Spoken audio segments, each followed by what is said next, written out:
Hey, welcome back to the lab. It's so good to have you here. Go ahead and get comfortable. Maybe grab that cup of coffee or tea. Today, I want to talk about something that can feel a little cliche: the power of positive thinking. Now, if you've ever been told to just look on the bright side when you are feeling down, you know how incredibly unhelpful that can be. It often feels dismissive, like your struggles aren't valid. And I want to be clear, this is not that. We're not here to put a flimsy positive sticker on a real problem.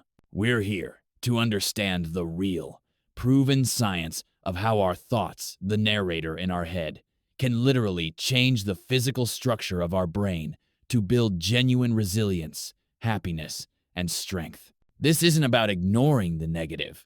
It's about intentionally cultivating the positive so you have the strength to face it. So, if you're ready to move beyond the platitudes and into practical science, you're in the right place. Let's start with a simple metaphor. Think of your mind as a garden.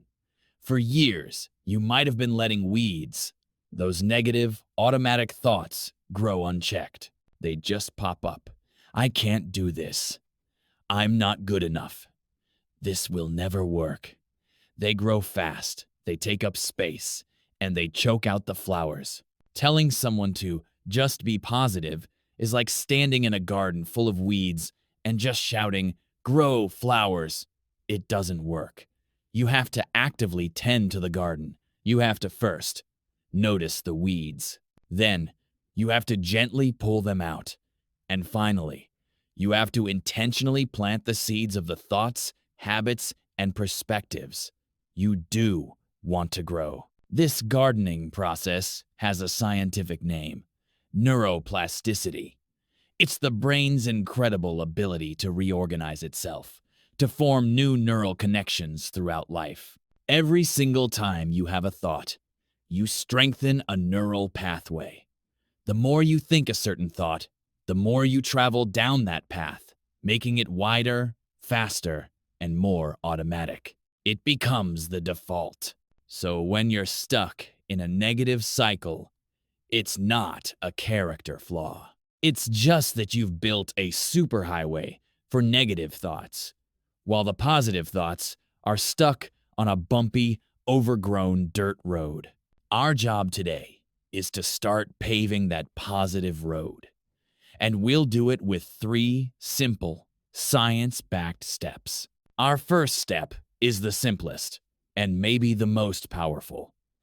It's the notice name technique. You can't pull a weed you don't see. Most of our negative thinking is so automatic we don't even realize it's happening. It's just the background noise of our lives. So, for the next week, I want you to become a neutral observer of your own mind, a scientist just collecting data. When a negative thought pops up, your only job is to notice it and gently name it.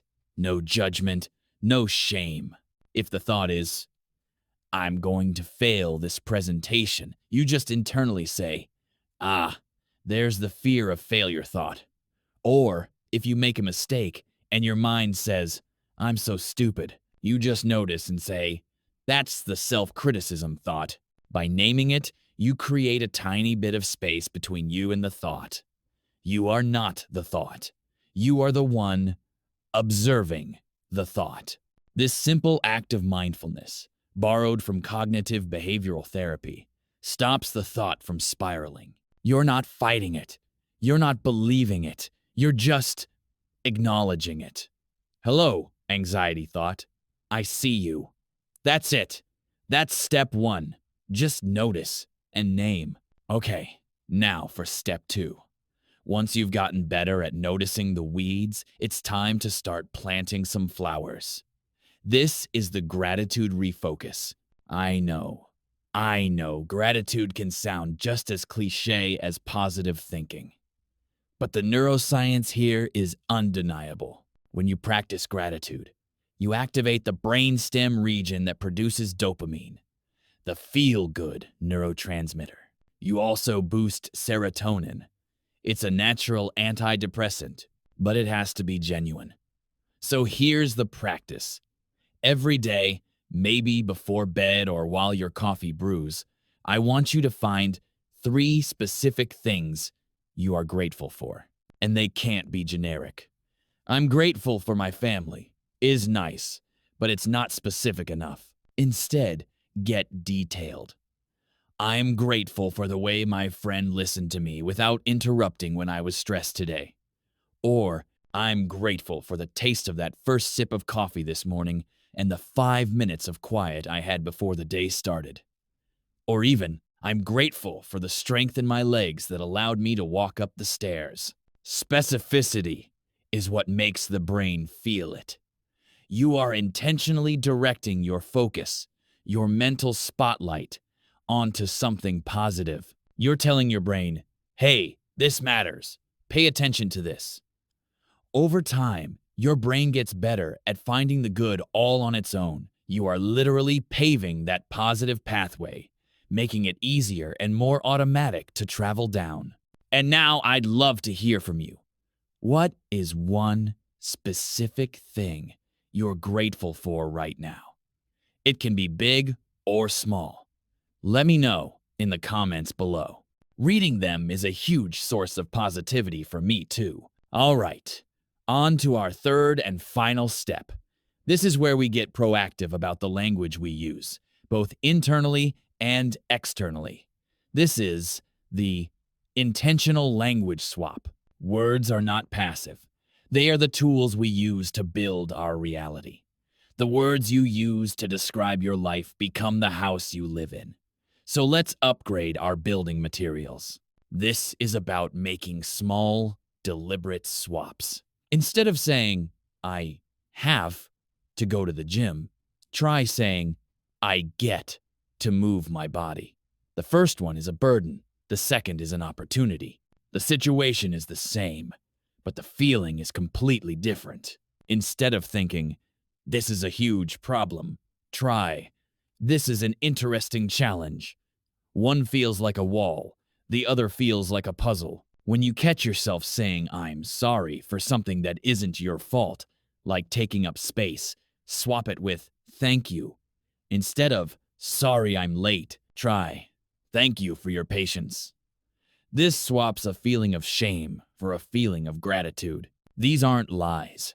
You're not pretending a challenge isn't difficult. You are simply choosing to frame it in a way that empowers you rather than drains you. You are choosing the language of a creator, not a victim. Each swap is one more beautiful flower planted in the garden of your mind. So, let's bring it all together. We have our 3 steps to scientifically rewire your brain for a more positive default setting. 1. Notice. Name.